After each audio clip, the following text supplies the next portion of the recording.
Assalamualaikum warahmatullahi wabarakatuh. Alhamdulillah, segala puja dan puji kepada Allah. Salawat dan salam kepada suri teladan kita Nabi Muhammad sallallahu alaihi wasallam. Para jemaah sekalian, di kesempatan subuh yang penuh berkah ini kita akan membahas bagaimana memahami psikologi orang tua yang sudah sepuh, dengan tujuan agar kita sebagai anak lebih mudah berbakti kepada orang tua dan lebih memahami serta memaklumi sifat dan karakter orang tua yang sudah sepuh yang ada dalam Al-Quran dan hadis, serta bagaimana tinjauan dari sisi medis dan psikologisnya. Psikologi orang tua yang perlu kita pahami bahwasanya orang tua ketika bertambah usianya, dan dalam dunia medis yang namanya orang tua atau kakek nenek, ya, dalam dunia medis itu batasan usianya 60. Dalam medis namanya ilmu geriatri, ilmu tentang yang membahas khusus tentang orang kakek nenek, ya, orang tua sepuh. Itu namanya ilmunya geriatri. Di situ memang dipelajari tentang penyakit-penyakit yang sering menimpa orang tua yang sudah sepuh, umumnya penyakit degeneratif, dan termasuk dipelajari di situ bagaimana psikologi mereka. Dan ternyata ini ada benang merahnya dengan penjelasan dalam Al-Quran dan hadis. Jadi psikologi orang tua kita, ya, kita perlu pahami, dia banyak berubah dan perlu kita maklumi. Orang tua kita, ya, yang makin sepuh sesuai dengan definisi umurnya, ya, 60 ke atas, itu secara psikologi mereka akan menjadi manja, gampang ngambek, mudah tersinggung, kemudian suka cerita mengenai kenangan masa lalu, cerita tentang kenangan masa lalu dan diulang-ulang, bersikap kekanak-kanakan, kemudian tidak bijak bersikap, dan terkadang mengucapkan kata-kata yang tidak pantas, bahkan kata-katanya yang mungkin bahasa orang Jawa bilang nyelekit gitu, ya. Karena nanti kita bahas sebabnya kognisi berkurang.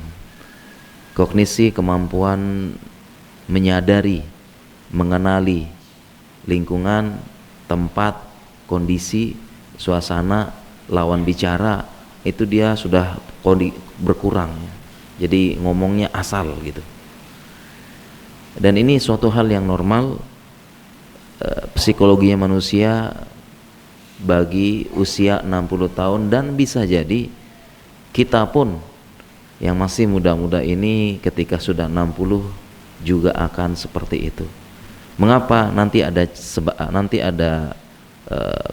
fisiologisnya, artinya penjelasan secara medis dan psikologisnya. Mengapa demikian? Itu ada penjelasan ilmiahnya. Dan ini fakta yang kita dapati dalam kehidupan kita sehari-hari. Begitulah kita lihat. Saya juga punya orang tua, punya mertua juga, umurnya 60. Saya sama istri ngobrol-ngobrol sepakat persis seperti itu sikapnya, ya. Mulai manja, ya. Kan ada grup WhatsApp keluarga pasti ada, ya.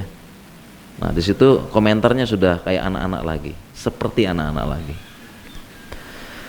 Dan ini ternyata sudah Allah sebutkan dalam Al-Quran. Secara umum memang demikian. Secara umum memang demikian.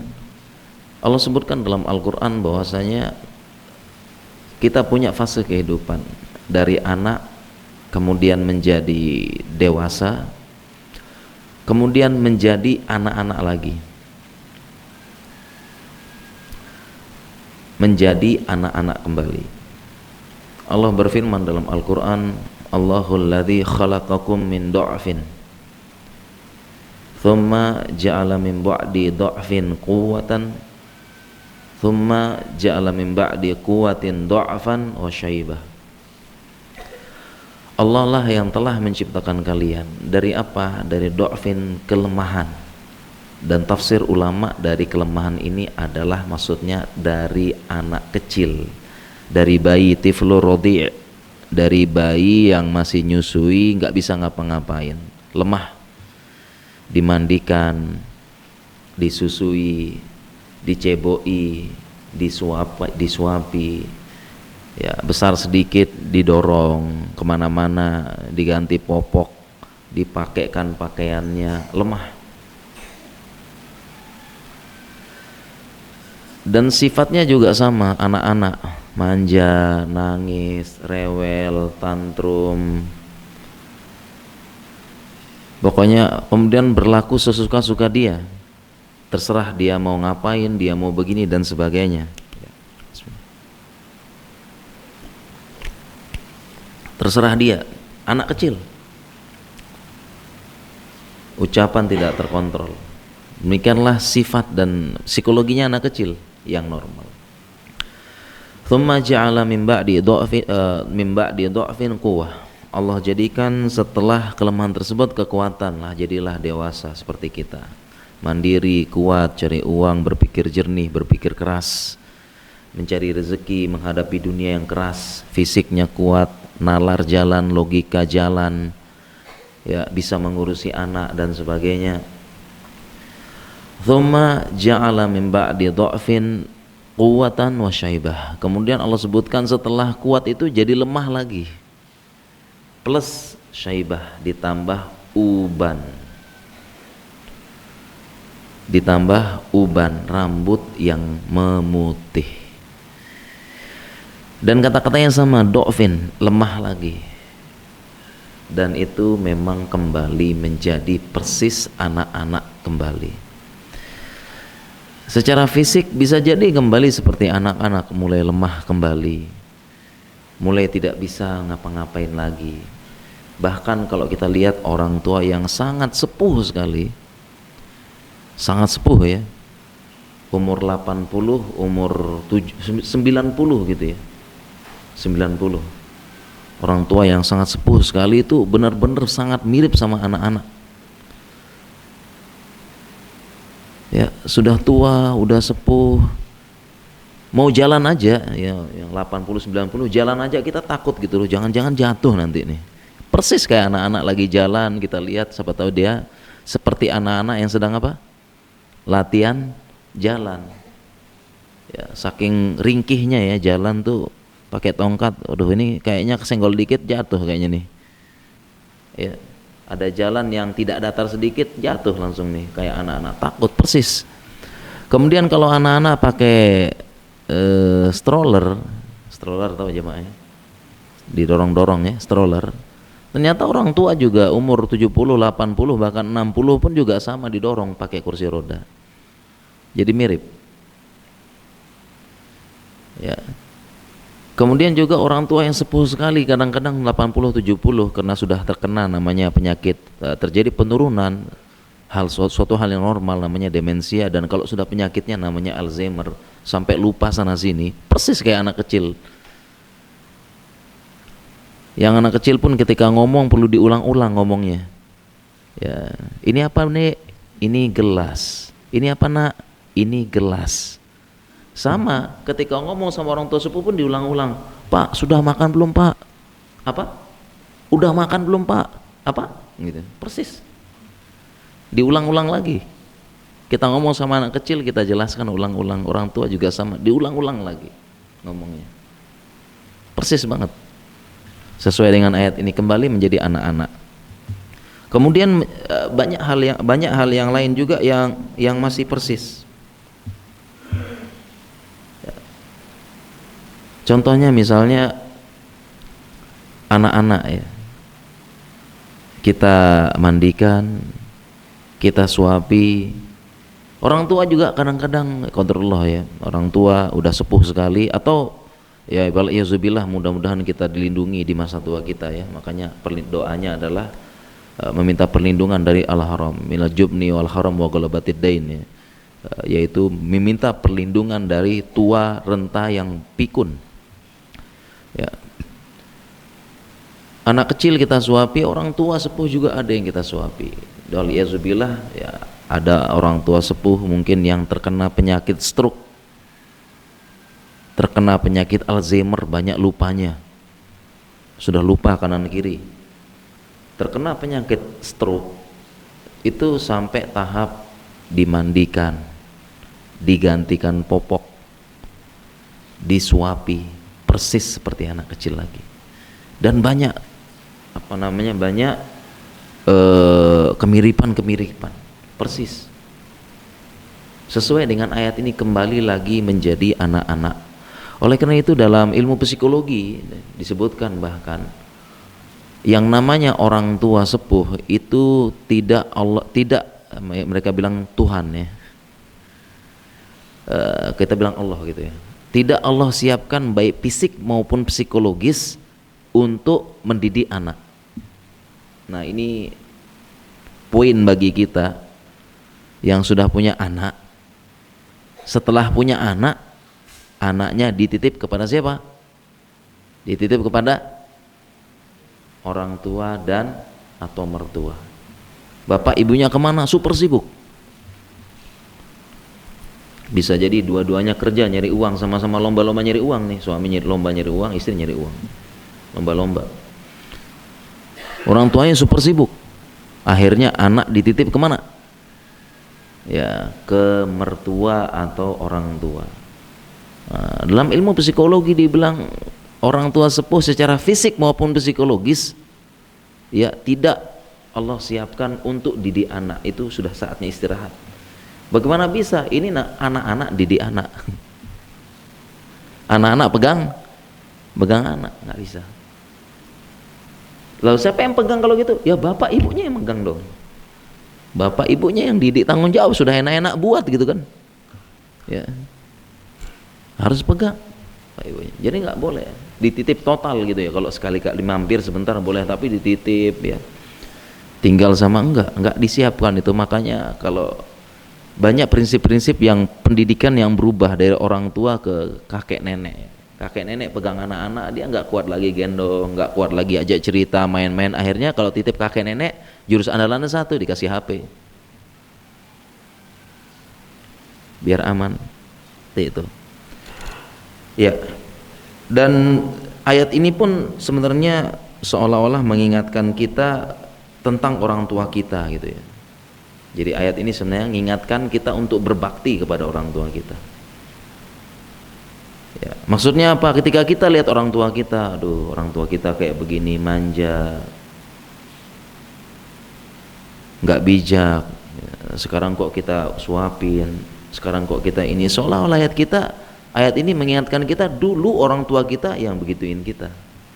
Jadi kalau sekarang ada di antara kita yang mendapatkan ujian ya, orang tuanya sakit, orang tua sepuhnya itu mungkin kena stroke, orang tua sepuhnya mungkin tiba-tiba berubah psikologinya, kok nggak manja, nggak bijak, suka minta sana minta sini.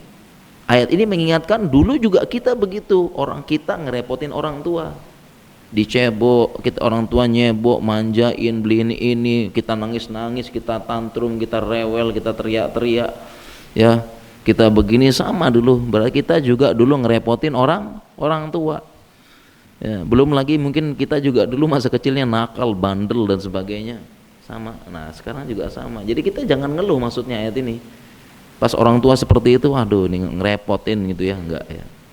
Seolah-olah ayat ini mengingatkan orang tua juga seperti itu. Gitulah rasanya repotnya gitu ya, seperti itu. Tapi kan kita ngurus anak sama, orang tua juga dulu punya orang tua gitu loh. Jadi fase kehidupan kita sama, tidak ada excuse, tidak ada alasan seperti itu ya. Sehingga ini mengingatkan kita ya, mengingatkan kita tentang orang tua kita seperti itu ya. Dan Kita sekarang bahas ya, kenapa sih orang tua kembali seperti anak-anak lagi? Tadi sudah secara syariat ya. Sudah secara syariat, sekarang kita bahas secara medisnya begitu ya. Kita bahas secara medisnya, kenapa orang tua bisa seperti itu? Ya, kok jadi manja, tidak bijak, jadi pengen diperhatikan tapi gengsi gitu ya. Jadi orang tua begitu ya, pengen diperhatikan tapi gengsi ngomong, akhirnya tiba-tiba ya di grup WhatsApp atau gimana ngomongnya nyelekit gitu ya. Nah, seperti itu. Karena kurang perhatian. Jadi sensitif dan mudah tersinggung. Ya. Kalau kita bicara secara medisnya dulu, ya memang kita bertambah umur. Dan memang suatu sunnatullahnya terjadi namanya degenerasi sel. Sel-sel nurun semuanya. Semua sel jumlahnya menurun dan ukurannya mengecil. Semuanya. Mungkin yang paling kelihatan itu adalah ukuran otot dan tulang. Mungkin dulu mudanya besar gitu kan. Tapi coba lihat makin tua apa? Ototnya makin ngecil enggak? Makin mengecil ototnya kan. Kelihatan banget. Ya, demikian juga semakin membungkuk. Ya, kenapa? Karena salah satu yang membuat kita tegap ini otot, bukan tulang. Jadi kita bisa tegap begini itu karena otot, bukan tulang. Karena tulang kalau nggak ada ototnya nyangga dia begini nanti. Nah, begitulah orang tua kita, ototnya makin mengecil, berkurang. Nah, jadi nunduk gitu. Hampir semuanya coba lihat orang tua berkurang, nggak kayak muda lagi, gede. Itu contoh nyata degenerasi sel yang nyata, kelihatan. Dan ternyata degenerasi sel mengecil dan berkurang itu ternyata pada semuanya, termasuk salah satunya di otak. Jadi otak juga sama, dia juga selnya ngecil atau berkurang fungsinya di otak. Cuma sel otak kan tidak kelihatan ya pada orang tua sama. Nah, sehingga inilah yang menyebabkan orang tua itu ya memang semuanya fungsi otak menurun semuanya, mulai dari berpikir, mengingat, kemudian menganalisa, mengini dan sebagainya. Itu normal, wajar seperti itu, normal dan wajar, berkurang bertahap ya. Tetapi ada kalanya dia menjadi penyakit yang parah. Artinya kan kalau dia akan turun bertahap pelan-pelan. Kalau normalnya seperti inilah ya, 98, 95, 94, 91, 90, 88. Itu normalnya gitu. Kita turun pelan-pelan. Fisiologi normal. Tapi ada pada keadaan tertentu yang dia itu berubahnya drastis dan ini jadi penyakit. Namanya demensia namanya. Penyakit demensia yang dia benar-benar nurun, yaitu menyebabkan penurunan daya ingat, cara berpikir, kondisi dan berdampak dalam aktivitas dan sosialisasi sehari-hari. Jadi penyakit demensia. Artinya kalau demensia ini dia turunnya tidak normal, turunnya drastis. Mungkin dia dari 100 tiba-tiba langsung jadi 80. Daya ingat, memori dan sebagainya. Ya, dan ini sangat terlihat dalam aktivitas sehari-hari, kemampuan bersosialisasi, kemampuan ini banyak lupanya, tidak mengenal kognisi dan sebagainya. Jadi banyak lupanya. Ini namanya demensia. Benar-benar lupa. Nah, dan biasanya yang demensia ini karena memang pola hidupnya tidak sehat. Gampang sekali. Makanya nanti kita kita kan tua ya, dan sunatullahnya kita akan nurun semuanya nanti. 60 ke atas, nurun semuanya, termasuk ini nurun. Ya kalau bisa kita yang normal aja lah ya, 100, 98, 96, pelan-pelan gitu ya, pelan-pelan. Jangan sampai terkena demensia, semua gampang lupa. Nah, demensia ini biasanya karena pola hidup yang tidak sehat. Ya, biasanya begini ya, karena ada mindset yang kurang tepat di masyarakat. Kalau sudah pensiun ya, atau kalau sudah 60 tahun itu pengen santai gitu, capek. Akhirnya ketika sudah pensiun di rumah diem aja, nggak nyapu, Ya yang nggak nyapu, nggak aktivitas, nggak ini, pokoknya pengen nikmati pensiun, santai, apa semuanya serba dilayani. Nah ini mindset yang kurang tepat, yang seperti ini menyebabkan demensia makin cepat. Jadi kalau pensiun itu tetap yang biasa nyapu nyapu, yang biasa ini aktivitas tetap tapi dikurangin sedikit sedikit gitu. Jangan yang apa, yang ketika sebagian ada yang sudah pensiun tuh pengen dilayani, anaknya datangin pembantu khusus 24 jam, apa-apa ini diambilin gitu kan. Ibu kan udah pensiun nih ya, ibu nikmatilah masa pensiun ya. Nah nanti ibu kita bawain pembantu 24 jam, nanti ngambilin makan, ngambilin minum. Nah ini bikin demensia tambah parah nih, karena makin dimanja. Justru ketika tua itu tetap aktivitas jalan semuanya, cuma dikurangi sedikit-sedikit. Contoh nyata misalnya ibu-ibu di rumah pensiun tuh sebelumnya biasa nyapu, sekarang tetap nyapu, mungkin nyapu terasnya aja, tetap nyapu, tetap aktivitas. Ini kunci supaya kita nanti di tua itu nggak kena demensia terlalu parah, walaupun pasti kurang. Ya, demikian. Nah, kemudian ada yang lebih parah lagi, namanya Alzheimer, demensia Alzheimer. Nah ini parah, lebih parah lagi, mungkin dari 100 tiba-tiba jadi 60, 50, semua kemampuannya kurang ya, namanya Alzheimer. Ditambah dengan namanya perpecahan pembuluh darah, udah terbatas semua aktivitas ya, aktivitas lu terbatas ya. Dan terjadi berapa hal tadi, susah mempelajari hal yang baru, susah konsentrasi, susah mengingat waktu, susah mengingat hati, susah kesuasana hati, sering kehilangan benda, lupa taruh di mana, sulit menemukan kata-kata yang tepat untuk berbicara. Jadi kalau ngomong tuh ya nyelekit, nyerocos, nggak perhatiin perasaan anaknya ya, tidak peduli dengan lingkungan sekitar, sering mengulangi aktivitas yang sama, dan sulit melakukan aktivitas-aktivitas yang lain seperti itu. Dan ini suatu hal yang normal. Bahkan jangankan kita, para ulama saja periwayat hadis, dia juga sama, di masa tuanya juga berkurang hafalannya. Jangankan kita ya, ulama hadis yang hafal ribuan hadis, itu pun masa tuanya juga berkurang hafalannya. Suatu hal yang normal. Maka sebagian ulama itu ya, dia menulis hadis, dia hafal di luar kepala sampai sanad-sanadnya, bukan hanya matannya, sanad-sanadnya, an.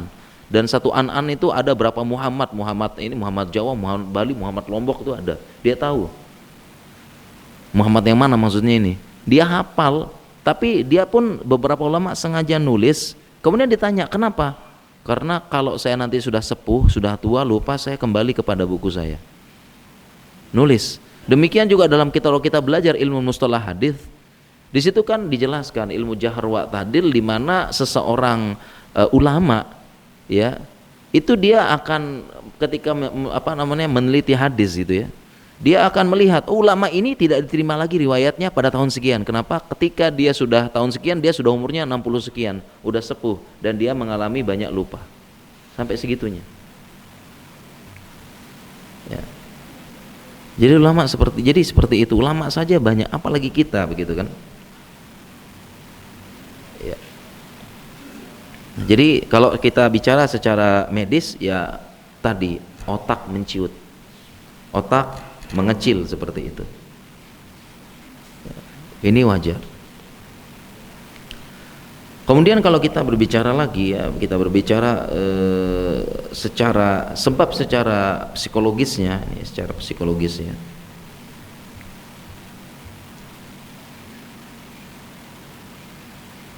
kenapa bisa menurun seperti itu?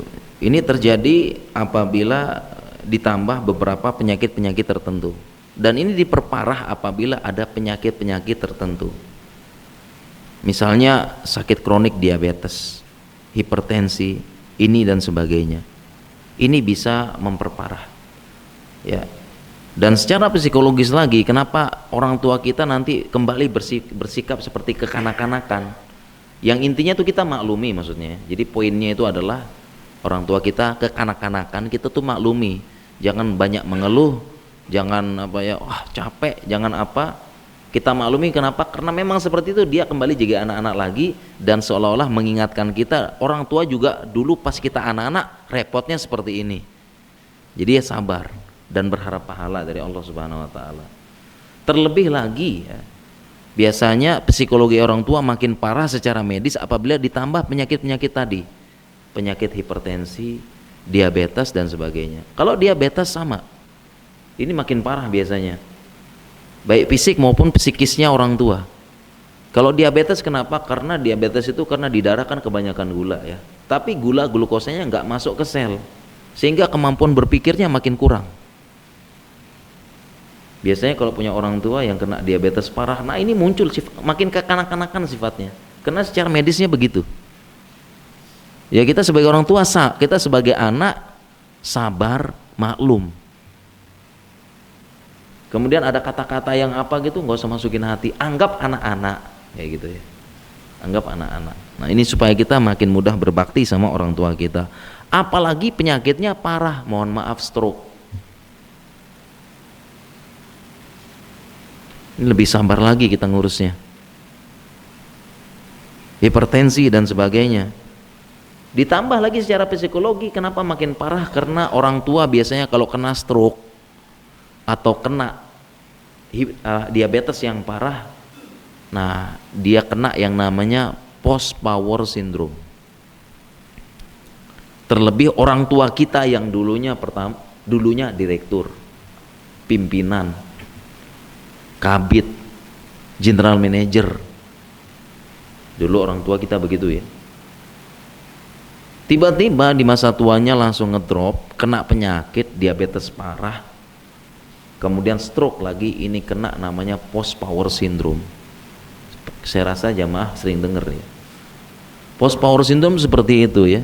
Biasanya terkena pada orang tua yang pensiun sama terkena penyakit yang sebelumnya. Post power syndrome tuh begini ya, terjadi perubahan mendadak. Yang sebelumnya dia tuh pimpinan jabatan, punya posisi, punya power, dihormati kemana-mana, ucapannya didengar, kalau ngomong tinggal kamu cepet gitu ya. Tiba-tiba pensiun,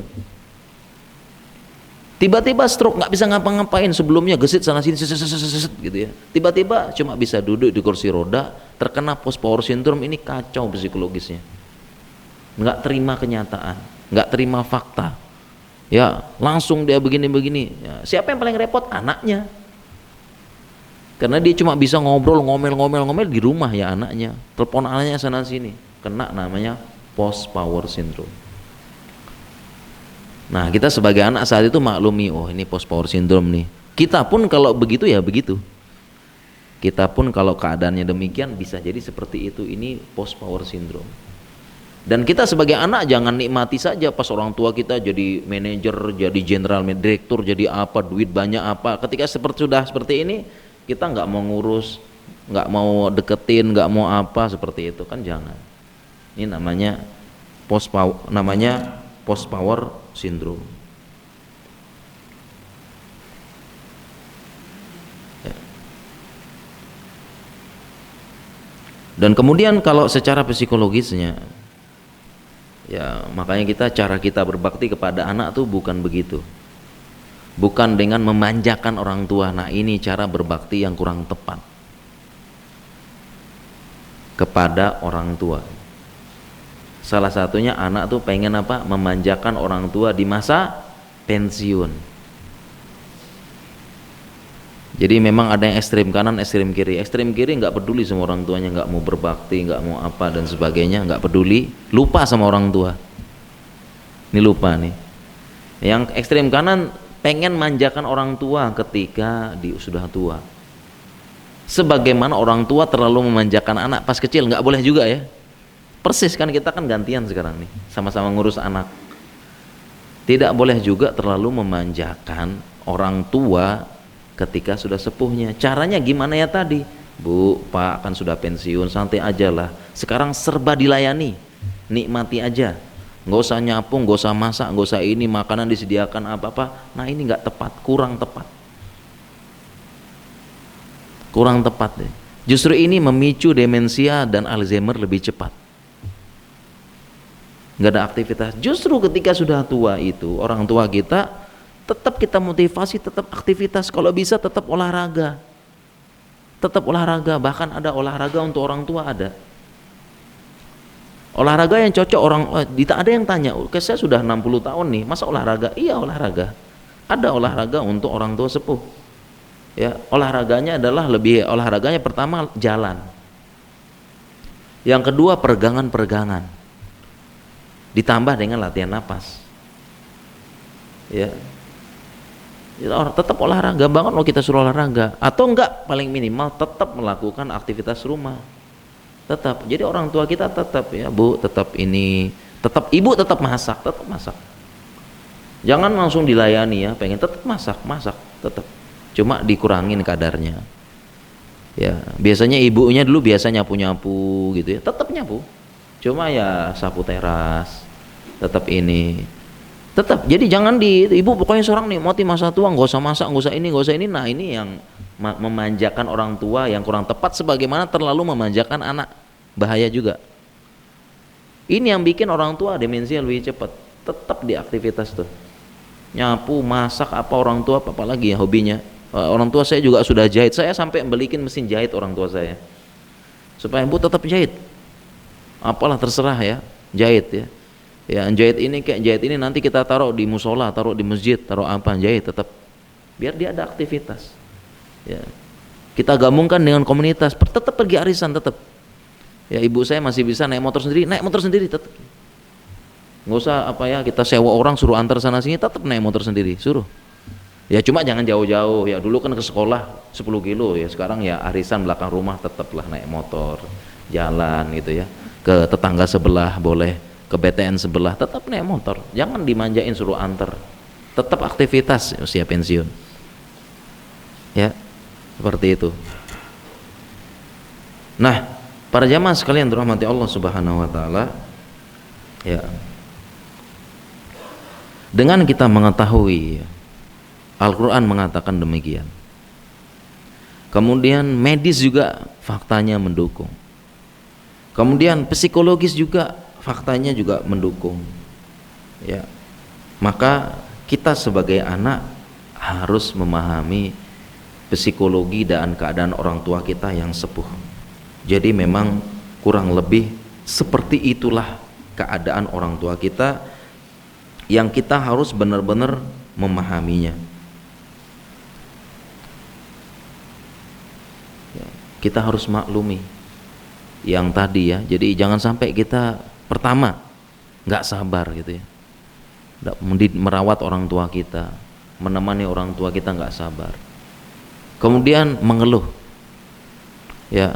Bahkan ada anak yang bentak orang tuanya ya, padahal ya memang begitu orang tua yang sudah sepuh ya. Kemudian ketika ada orang tua ngomong macam-macam, nggak usah ditanggapin, tidak perlu ditanggapin serius ya, tidak perlu, ini nggak usah masukin hati ya, karena mengingatkan kita juga seperti itu. Dan belum lagi ditambah dalil-dalil yang lain ya, dalil-dalil lain tentang berbakti kepada orang tua. Ini kalau kita bahas tentang dalil-dalil berbakti kepada orang tua nggak cukup waktunya ya. Dan insya Allah para jamaah sudah tahu ya bagaimana berbakti kepada orang tua ya, bagaimana bisa bisa dapat pahala, bisa masuk auswati babil jannah, masuk surga yang pintu surga paling tengah, seperti itu ya. Dan dari semua dalil berbakti kepada orang tua ada satu yang cocok dengan pembahasan ini, yaitu hadis Nabi SAW. Beliau bersabda, rogima angfuh, beliau ulang 3 kali, yang intinya artinya celaka, 3 kali celaka. Qila ya Rasulullah, man ya Rasulullah.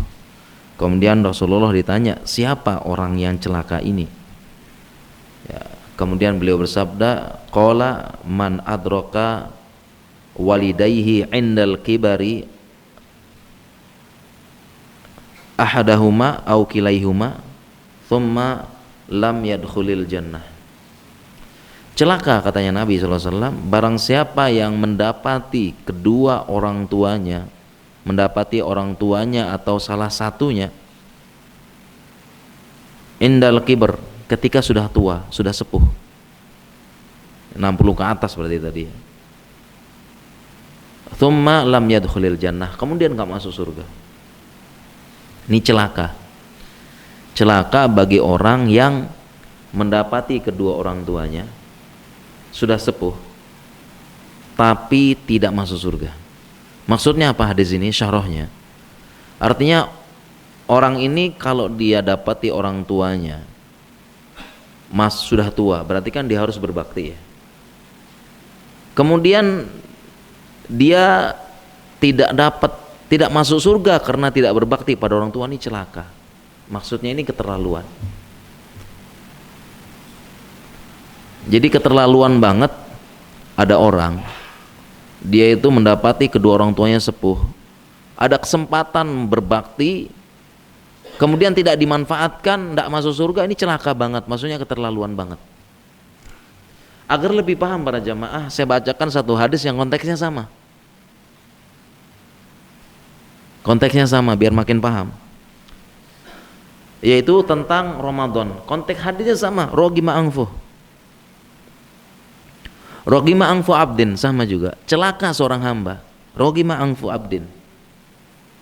Celaka seorang hamba, dakhala alaihi Ramadan thumma lam yukfarlah. Konteks hadisnya sama, rogima angfu. Celaka seorang hamba yang dia bertemu Ramadan gak diampuni, gak masuk surga. Celaka. Maksudnya apa? Sama kayak tadi, masuk Ramadan gak diampuni, keterlaluan. Keterlaluan banget nih orang nih. Kenapa? Karena di Ramadan hampir semua ibadah Ramadan tuh pengampunan. Man sholat Ramadana imanan wa ihtisaban ghufira lahu ma taqaddama min dzambi. Barang siapa sholat malam diampuni. Man koma tadi sholat ya. Sekarang man koma Ramadana imanan wa ihtisaban ghufira lahu ma taqaddama min dzambi. Diampuni lagi. Ya. Kemudian begitu juga motivasi bersedekah. Sedekah juga menghapuskan dosa. Bahkan penutupnya zakat fitri juga sama. Itu juga menghapuskan dosa. Jadi begitu banyak amalan di bulan Ramadan menghapuskan dosa. Ini Ramadan sudah masuk, selesai, nggak diampuni, kan keterlaluan banget nih. Ajib dah gitu ya. Keterlaluan nih orang nih. Begitu juga dengan orang tua. Dia dapati orang tuanya sudah tua, sudah sepuh, kemudian nggak masuk surga karena tidak berbakti. Ini keterlaluan. Mengapa demikian? Karena pertama, berbakti kepada orang tua pahala paling besar. Pahala paling besar. Ya. Karena Allah selalu menyebutkan setelah hak Allah, hak orang tua. Pasti begitu urutannya dalam Al-Quran. Wa qada rabbuka alla ta'budu illa iyyahu. Lanjutan ayatnya, ya wabil walidaini ihsana. Jadi setelah hak siapa? Setelah hak Allah, hak orang tua. Setelah tauhid, orang tua. Coba kita lihat, baca dalam Al-Quran ya, hadis hadis. Ya. Maka kita dapati ayat-ayatnya menyembah Allah, setelahnya berbakti kepada orang tua. Jadi urutannya tauhid, yang kedua Allah, yang kedua orang tua. Tauhid pahala besar. Kita kalau bahas tauhid kan luar biasa. Setelah tauhid, orang tua. Pertama alasannya ini pahalanya besar banget nih. Berbakti pada orang tua. Dia nggak manfaatin, nggak masuk surga, keterlaluan nih. Ya. Demikian juga sama. Kalau Rasulullah SAW ditanya, ya, ma akbarul kabair, apa dosa paling besar? Disebutkan yang pertama syirku billah. Syirku billah pertama. Kemudian ditanya lagi, apa dosa yang paling besar? Yang paling pertama ukukul. Kemudian setelah syirku billah, urutan keduanya ukukul walidain. Urutan keduanya sama, orang tua lagi. Dosa sama orang tua. Urutan keduanya. Jadi hadis tadi itu celaka nih orang nih ya, ketemu orang tua nggak manfaatin, nggak masuk surga. Ini keterlaluan banget dah. Tadi alasan pertama karena pahalanya sangat besar. Ya, dia malah nyari pahala-pahala yang lain yang ukurannya mungkin lebih kecil daripada pahala orang tua. Ini besar banget nih pahalanya nih. Kemudian yang kedua, kenapa keterlaluan? Karena untuk berbakti kepada orang tua. Jadi untuk berbakti kepada orang tua, apalagi yang alhamdulillah orang tuanya itu ketika masuk 60-70 itu badannya masih sehat gitu ya. Artinya tidak ada penyakit-penyakit berat. Ya. Artinya apa? Tidak ada penyakit berat. Nah, ini cara berbaktinya itu sebenarnya nggak sulit, mudah gitu. Orang tua kita, kenapa ketika orang tua ya ini ya yang sehat, kita bicara yang ini ya, yang bukan sakit berat ya. Orang tua kita, alhamdulillah orang tua saya juga begitu, dia nggak berat-berat. Cara berbaktinya gampang, karena orang tua kita seperti itu, pertama nggak minta uang kita, nggak akan minta uang kita, karena apalagi yang sudah pensiun punya gaji nggak minta. Terus yang kedua, cara nyenengin orang tua kita nggak sulit ya, yang sehat tadi ya, yang enggak. Cukup dikasih perhatian, sering-sering telepon, gampang telepon, tinggal telepon aja, WhatsApp sebentar, nggak sampai 1 menit, tanya kabar, Bu, minta doain, minta apa, gampang. Cuma karena kita nggak konsentrasi, cuma kita nggak fokus aja, kita nggak pernah terpikirkan ke situ, jadi berat. Tinggal WhatsApp, sudah sampai sini, doain, Bu, doain, ini sebentar lagi mau ujian, Bu, gitu. Cuma berapa detik, udah senang, bahagia orang tua kita. Jadi cara menyenangkan orang tua tuh gampang, mudah cara berbaktinya. Begitu juga saya juga kalau safar, kemana ya safar, 2 yang saya WhatsApp, istri sama orang tua. Alhamdulillah udah mendarat, sudah terbang, sudah ini mau naik pesawat. 2 yang saya WhatsApp, istri sama ibu. Ya doain ya. Kita nggak bilang doain aja, orang tua sudah balas, iya mudah-mudahan selamat ya gini-gini. Kita udah nggak bilang doain. Ini udah mau boarding nih, udah di pesawat ya. Nanti mendarat lagi 2 yang saya WhatsApp, istri sama orang tua lagi, sama ibu. Alhamdulillah sudah landing, itu sudah senang mereka, udah bahagia. Cuma berapa detik, gampang. Telepon. Nah kalau kita kan kadang-kadang lupa total sama orang tua, nggak pernah dihubungi, nggak pernah ditelepon, padahal cuma sekedar telepon, sudah senang, bahagia, tanya kabar, minta doa, udah senang. Nggak sampai 1 menit, nggak sampai 30 detik, ya seperti itu. Ya kalau kita lagi jalan-jalan ya, kemarin saya diajak jalan-jalan tuh kemana ke sana, saya telepon orang tua berapa kali, saya telepon, video call, liatin cucu-cucunya, nih seneng. Cuma dan itu pun nggak sampai yang nggak sampai 15 menit berapa nih. Habis itu kita bilang maaf nih mau jalan lagi ya udah cukup, udah seneng. Ya jadi jangan lupa kita jalan-jalan sama keluarga, jangan lupa libatkan orang tua. Ya, video call lah, liatin cucunya lagi main-main, ini lagi di sini nih, lagi berdugul gitu ya. Telepon berapa kali, nelpon malam, nelpon pas pagi, telepon lagi. Biar senang. Cuma berapa menit nelponnya, itu pun sudah senang. Sudah lihat cucunya main-main, lari-lari di situ. Udah senang. Disempatin. Ya, jadi gue gampang, mudah berbakti pada orang tua seperti itu. Ya, tidak sulit. Demikian juga cara berbakti pada orang tua juga nggak minta uang. Kemudian juga kalau kita ngajak jalan-jalan orang tua nggak perlu uang banyak. Jadi cukup kita ajak jalan-jalan, puter-puter keliling kota udah seneng. Nggak pakai modal, nggak pakai apa. Nggak seperti kita ngajak jalan-jalan temen, jalan-jalan apa kan pasti kita mikir mana yang tempat bagus, tempat enak, tempat yang belum pernah, jajan khas, makanan khas, kuliner khas. Orang tua cuma ini aja kita ajak akhir pekan, kita ajak muter-muter keliling-keliling. Begitu juga saya punya ibu.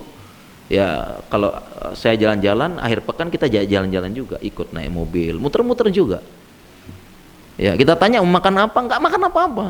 Jadi orang tua kita pun juga kalau kita minta, kita juga nggak ngeluarin modal ya. Minta makan apa nggak ada. Masakan jajan-jajan masak gini, Bu mau boba Bu, nggak mau boba gitu ya. Teh Thailand nggak mau, paling nanti ujung-ujung air putih gitu kan, air putih. Mau pizza, mau donat, mau apa, enggak ya, ujung-ujungnya makan sedikit. Jadi istilahnya kita nyenengin orang tua tuh nggak butuh modal banyak, duit gitu loh, dalam tanda kutip. Sebenarnya membahagiakan orang tua tuh mudah gitu loh. ajak jalan-jalan, sering telepon, ya jalan-jalan kemana. Ya, saya pernah itu kan, kita lagi staycation healing gitu sama keluarga ya.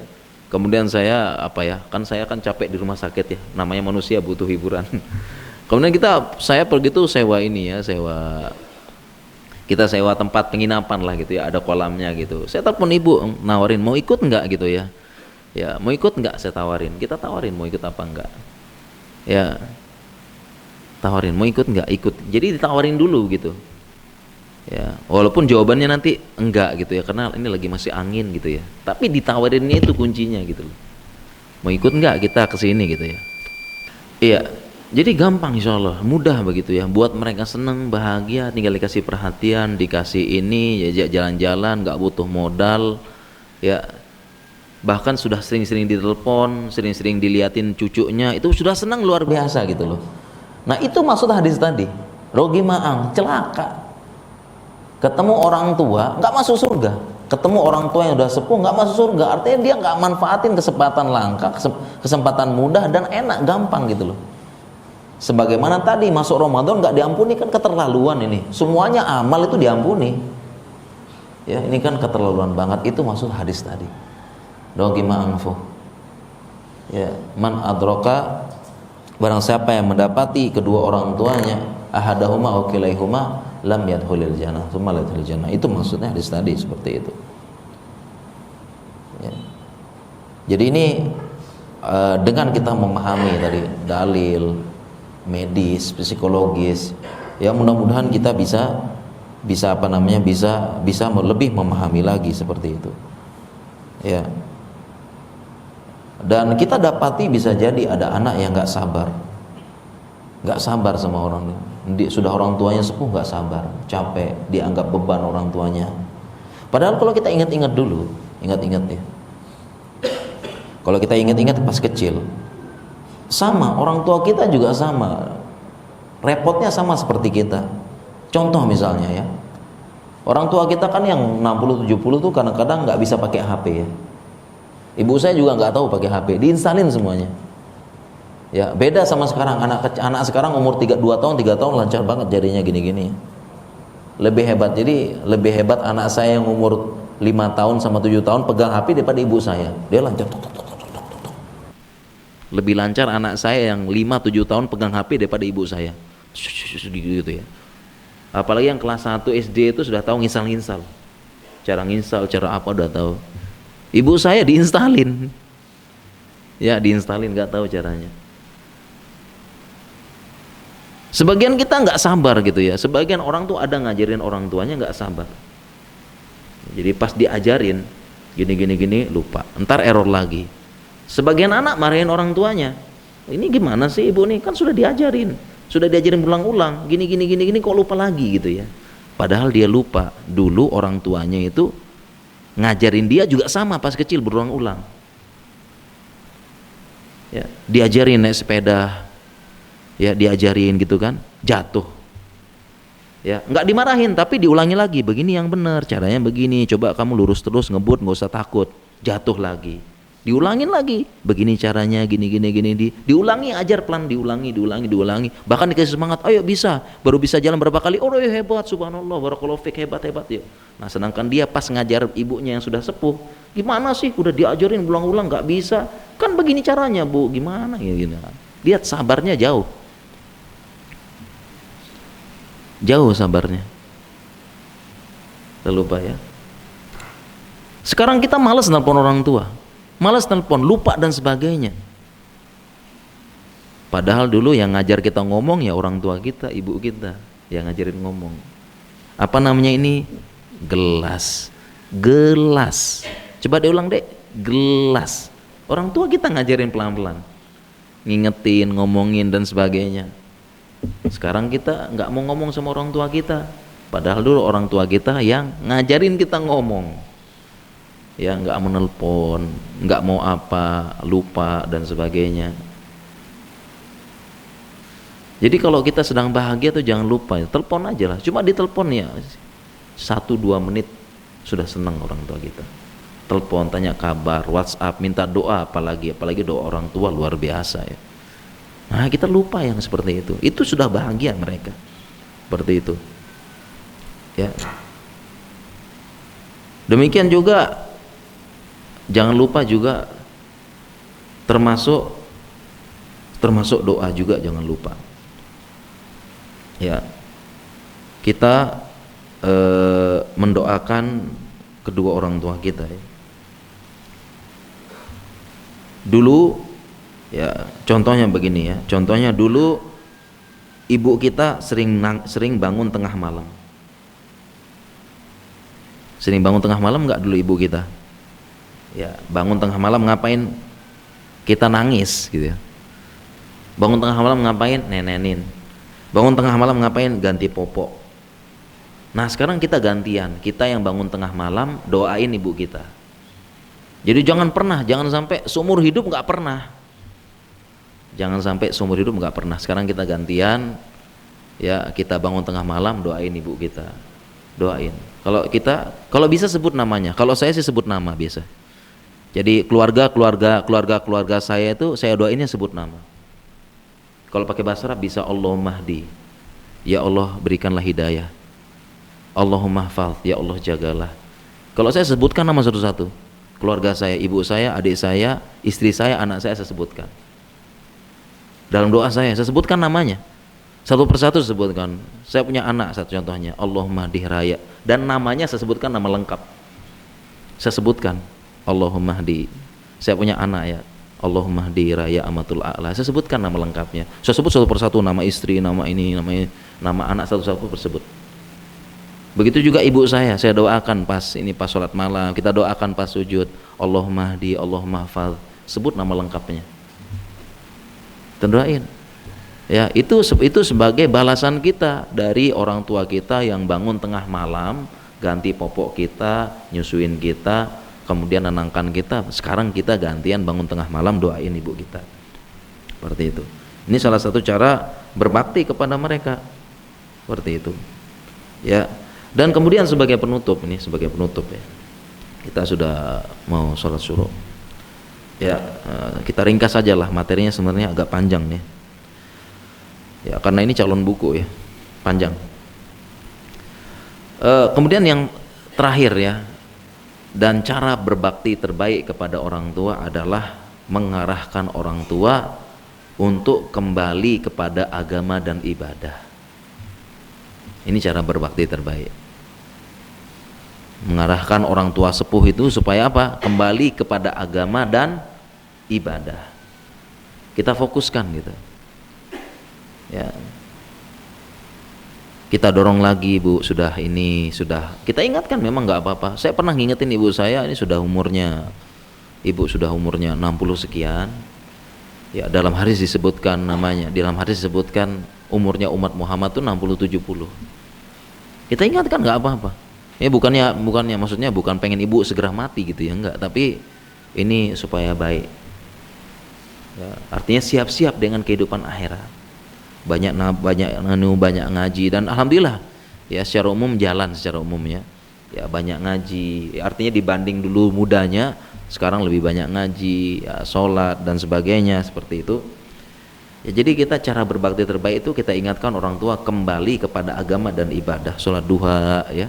Dulu kan sekolah ngajar dulu apa, sekarang jangan nggak pernah sholat duha, sholat malam. Ya, kemudian kita arahkan juga supaya kepada kegiatan sosial. Yang punya hobi jahit, nanti apanya sumbang ke masjid. Yang bisa masak, nanti untuk buka puasa di masjid. Ya, kita arahkan yang kegiatan-kegiatan sosial seperti itu. Ya, ini adalah cara berbakti kita kepada orang tua yang terbaik. Kita ingatkan akhirat, karena sebentar lagi kemarin kita pernah bahas kan, umurnya umat Islam ya, Nabi SAW bersabda, a'maru ummati ma baina sittin wa sab'in wa aqallu minhum may yajuzu zalika. Umurnya umatku adalah 60 sampai 70 dan sedikit yang bisa lolos. Artinya memang kalau 60 sampai 70 ya siap-siap dah. Dan kemarin kita bahas juga ini dibenarkan dengan ilmu medis dan studi epidemiologi. Ya, dan fakta. Ya, di WhatsApp itu kalau kita lihat innalillahi wa inna ilaihi raji'un. Innalillahi wa inna ilaihi raji'un, coba berapa umurnya coba? Pengumuman kematian di grup-grup WhatsApp berapa umurnya? Ya 60 70. sekitar segitu, ya kan? Jadi memang sudah saatnya siap-siap untuk kehidupan yang lebih baik, kehidupan yang lebih abadi selama-lamanya. Gitu kita ingatkan. Ini cara berbakti terbaik kepada orang tua, kita arahkan. Ya. Ya. Karena sebagian itu mengarahkan kegiatan orang tua tuh kepada kegiatan-kegiatan yang mohon maaf ya, kurang terlalu bermanfaat. Ya, kurang terlalu bermanfaat gitu. Contohnya bapaknya dibeliin berapa sarang burung. Nah, Pak sekarang ini pelihara burung, Pak nih. Ya, gimana ini? Ya bermanfaat sih, bermanfaat di aktivitas, dia apa. Tapi kurang bermanfaat gitu loh. Subuh-subuh sudah lihat burung satu persatu gitu ya.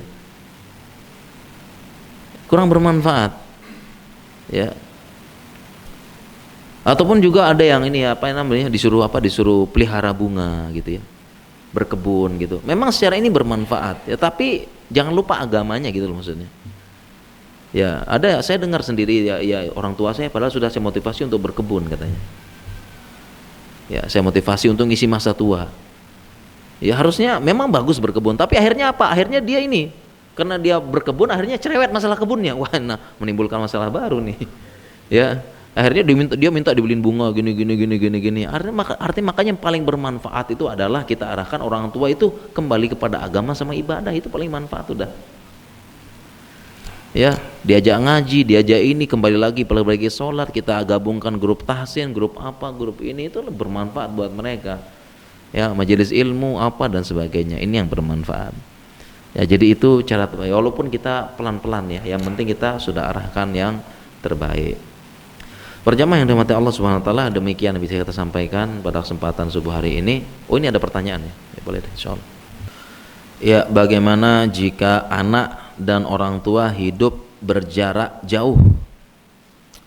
Orang tua sudah sepuh dan diajak pindah ke tempatnya Jogja, nggak mau pindah. Dan anaknya tidak mau ke Bali lagi karena di Jogja sudah lebih baik untuk berhijrah. Bagaimana sebaiknya? Sedangkan orang tua ini juga sedang berhijrah. Orang tua ini juga sedang berhijrah ke Bali. Ya. Oh, mungkin ini orang tua di Jogja ya, sedangkan ini kan sedang di Bali ya. Bagaimana udah ngajak orang tua ke sini seperti itu. Ya, supaya bisa berbakti. Ya memang, nah ini kalau kita bicara secara psikologi juga memang begitu. Yang namanya orang tua tuh susah pindah dari tempat pensiunnya. Nggak bisa itu, di mana-mana begitu orang tua. Mengapa? Karena di tempatnya kerja itu, disitulah banyak kenangan-kenangan, banyak aktivitas-aktivitas, dan disitulah teman-temannya. Sehingga kalau kita ajak pindah dari tempatnya dulu sebelum pensiun, ya dia bisa jadi nggak betah. Pertama, nggak ada teman di situ. Yang kedua, dia perlu menyesuaikan dengan lingkungan baru, padahal orang tua nggak bisa menyesuaikan lingkungan baru, dia kemampuan adaptasinya berkurang. Seperti itu. Dan seperti ini bukan hanya ini, saya cerita banyak seperti ini. Terutama saya waktu di Jogja dulu. Saya di Jogja dulu tuh pengen ngajak orang tua supaya ke Jogja, nggak mau. Banyak juga begitu, sudah di Jogja nyaman, ajak orang tua tinggal sini, orang tuanya datang ke Jogja, memang Jogja enak, nyaman. Tapi nggak bisa tinggalin kampung katanya. Nah, nggak bisa emang. Di mana-mana seperti itu psikologinya begitu ya. Orang tua. Lalu bagaimana cara berbakti? Ya bisa, cara berbaktinya jarak jauh aja, sering-sering telepon, sering-sering ini dan sebagainya. Ya gampang sekarang, ada video call, ada apa, telepon aja lah, liatin cucu-cucunya. Kalau kita kemana telepon, lapor sebentar, insya Allah gampang. Ada rezeki terbang ke Jogja, ngunjungin dan sebagainya. Ini insya Allah bisa begitu. Saya pun demikian ya. Jadi kalau saya sebenarnya kalau memang betah nggak mau pindah dari Jogja gitu. Oke. Ya, bagaimana cara berbakti dengan orang tua yang menentang syariat? Diajak kajian tidak mau, ya berarti pelan-pelan begitu ya. Pelan-pelan tetap kita doakan. Tetap berbakti. Wa in jahadaka, apabila dia maksa-maksa engkau, jahada serius. Ala antusyrika bi ma laisa laka bihi ilmun. Kalau kedua orang tuamu, ini kan ayat ini turun ya. kepada sahabat orang tuanya kafir, ngajak-ngajak ikut kafir, suruh murtad gitu. Apabila kedua orang tuamu jahadaka ala antusyrika bi, supaya engkau kembali murtad menjatuhkan aku, malah salaka bihi, enggak punya sultan, fala tuti'huma, jangan patuhi. Tapi lanjutan ayatnya wasohibhuma fid dunya ma'rufa. Ya, tetapi tetap muamalah dengan orang tua yang kafir tadi, yang ngajak-ngajak murtad tadi, dengan cara ma'ruf, tetap berbakti. Ya. Jadi sama orang tua kafir, ngajak-ngajak kafir lagi gitu ya. Tetap berbakti, perintah ayatnya sohibhuma fid dunya ma'rufa. Apalagi orang tua kita yang masih muslim tapi ya nggak mau sholat, nggak mau apa, nggak mau, tetap berbakti seperti itu. Tetap berbakti, tetap yang terbaik kita kasih. Yang tadi aja musyrik katanya, suruh murtad lagi. Ini kan ayat tentang sahabat yang orang tuanya nggak mau sahabatnya masuk Islam, suruh murtad. Nah, orang tua kita nih mungkin yang bertanya juga, orang tuanya suruh murtadnya enggak kan? Nah, tetap berbakti yang baik, tetap berbakti yang terbaik kepada kedua orang tua. Pelan-pelan ngajak kajian, sabar. Mudah-mudahan dengan kita tunjukkan bakti yang baik, setelah ngaji kita makin perhatian, semakin apa dan sebagainya, orang tua terbuka pikirannya. Loh, anak saya kok beda ya? Setelah ngaji, setelah jenggot panjang, setelah jilbab lebar, kok makin berbakti, makin perhatian, makin apa? Orang tua kita kan nganalisa. Apalagi setelah itu nanya, kenapa? Kok kamu seperti ini sekarang? Ya, ajaran kajiannya begitu bu, katanya. Oh, berarti ngaji begitu. Nah, jangan-jangan gitu ya, jangan-jangan kebanyakan kita itu orang tua nentang kita, ya nentang kajian kita karena kita setelah ngaji tuh makin susah gitu ya. Setelah ngaji tuh makin, ya mungkin mahasiswa, kalau mahasiswa semakin ngaji IPK makin nasakom nilai 1 koma. Ya setelah mahasiswa, jadi banyak pertanyaan gitu ya, mahasiswa itu setelah ngaji tuh orang tuanya protes. Ya kena kita sendiri gitu loh mahasiswanya. Setelah ngaji, setelah cingkrang, setelah jenggotan, setelah jilbab lebar tuh kuliah terlantar, IPK ini, IPK-nya jelek, kemudian juga punya masalah, punya ini dan sebagainya. Jelas orang tua tuh nyalahkan kajiannya. Seperti itu.